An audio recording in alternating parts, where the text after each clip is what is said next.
Assalamu alaikum wa rahmatullah. So as you know, we grow a lot of ginger around here. We grow quite a bit of our own ginger from store-bought ginger that we plant as rhizomes and grow them up. And I've shown you how to plant ginger from a rhizome and how you can get multiple ginger plants from one piece of ginger and how you can get that all the way to harvest. I've done videos on those, so go and check them out. But today what I'm going to do is I'm going to show you how to overwinter your ginger plants. So this is part of our ginger growing series, and now that the weather's starting to get colder, we've got to think about how we're going to care for our ginger over winter. I've got quite a few ginger plants here next to me.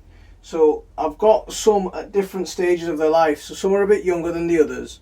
So this ginger plant in front of me, this is quite a young plant, and I don't expect the rhizome to be very big or the roots to have stretched very far. So what I'm going to do with this is from this large pot, I'm going to transplant it into a smaller pot and take this one inside.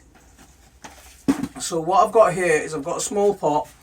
So I'm just going to start off by putting a little bit of compost in at the bottom, and then I'm going to gently take this piece of ginger out and transplant it into this pot. So let's get inside. There we go. Bismillahirrahmanirrahim. And just pop that inside there. Oops.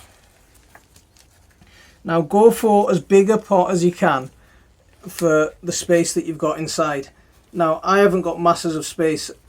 This is the maximum size pot I can have indoors. So otherwise I'd take the whole bucket if I could, and I'd overwinter it like that. So there's my first ginger plant that's been potted up. I'm going to take that inside, and it's going to go onto a warm windowsill, and we'll keep it there over winter. This is another ginger plant that's a little bit smaller. So the stems on this one have got a little bit damaged. So one of the things that you need to do with a young plant like this with damaged stems is we've done a couple of things. Now this one's been bent in the middle, so we just took a piece of tissue and we bandaged it, right?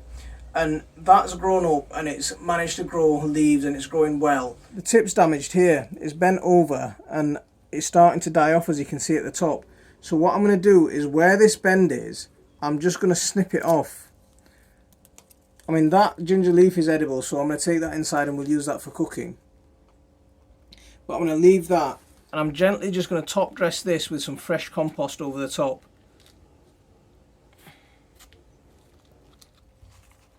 And this is another plant that's going to go inside and it's going to stay on a sunny windowsill.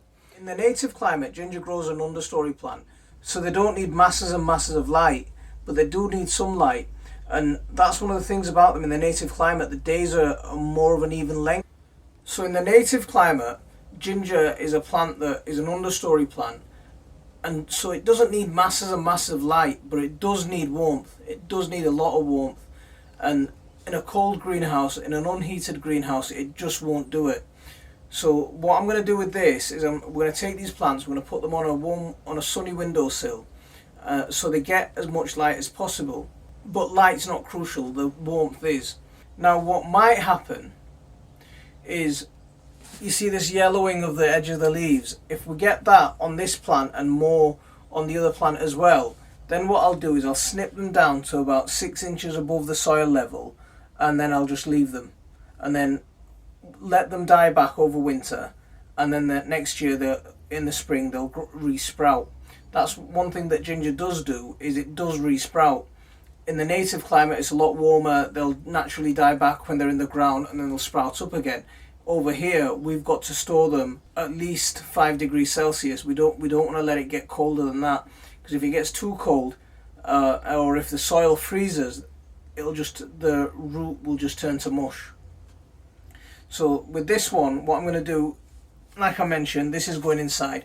So I've got 2 plants to go inside. I've successfully overwintered ginger inside, not a problem at all. But these 2 big pots, these are going to be a little bit harder to overwinter inside because these are a bit more mature. If I start to transplant these, I might damage them.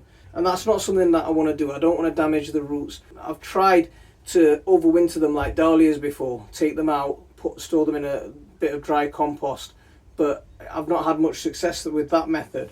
But I have had success with this method. So I'm just top dressing it with homemade compost. So what I want is the ginger to stay as green as possible for as long as possible. That way it'll put more energy into building its rhizome and we'll have better chances for next year. In some climates they do die back and then they re-sprout, but in some climates they don't die back at all and they just stay there for the full 12 months of the year. I'm going to leave this one in the greenhouse, but I don't want it to freeze and I want to keep it frost proof. So my friend the bubble wrap's coming into play. So to overwinter it in the greenhouse, this is what I'm going to use. Use a large clear plastic bag so as much light gets in as possible. I'm going to use some bubble wrap and I'm going to use some bamboo canes for my supports. So with this one, what I'm going to do is I'm going to take my bubble wrap and I'm going to wrap it around the pot. That's quite wide, so what I'll do is I'll fold it in half so I get a double layer of protection. And this is all to keep it from being, freezing over.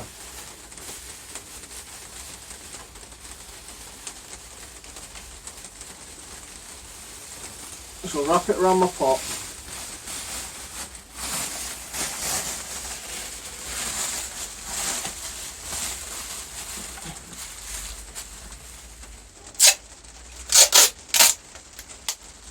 I'll just use a bit of sticky tape to fasten it. I mean, it doesn't have to be perfect and it doesn't have to be absolutely pretty. I'm not trying to enter a beauty contest. But just make sure it's nice and secure. There we go. So hopefully that'll keep the soil a little bit warmer. Now what I'm going to do is I'm going to position the middle of the stalk towards the centre of the pot so it doesn't rub on the bag from outside. So I'm just going to use a cane to position it.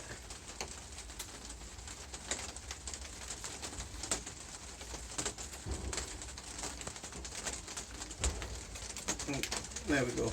I've lost a leaf, but that's fine. So now that I've positioned my ginger away, I'm going to take my bamboo canes and I'm just going to form a support around the side. And what I'm doing is I'm putting the canes in around the edge, and I'm following the shape of the container.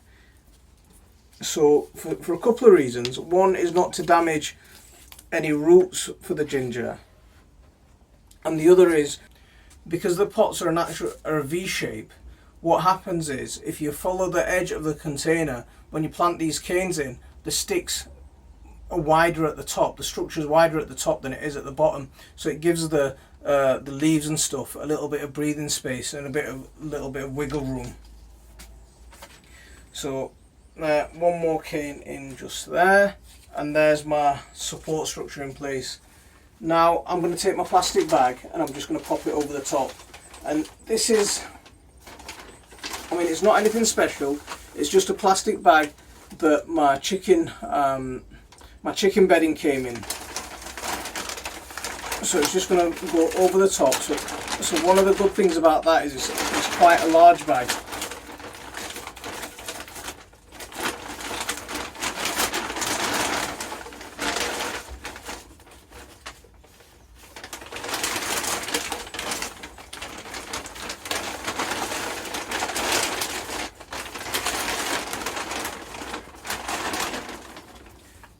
So there we go. It's nice and secure now. What I'm going to do is I'm going to take a piece of string and I'm going to tie it around the bottom. I don't want to use the tape because I want to be able to come in and open this up and have a peek in and check on the condition of my ginger. If I see any signs of mould or if the leaves start to turn brown and start to droop, I'll snip it down to 6 inches or so above the soil level, and then I'll leave it like this. And then hopefully, as long as the root's not damaged, as long as the rhizome's not damaged, it'll grow back in the spring. So now let's get this string on. So I'm going to just pull it in.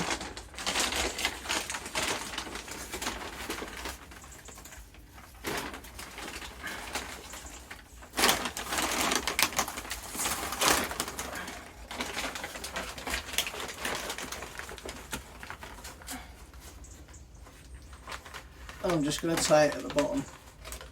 So there are a few holes in this bag, but I'm not worried about that.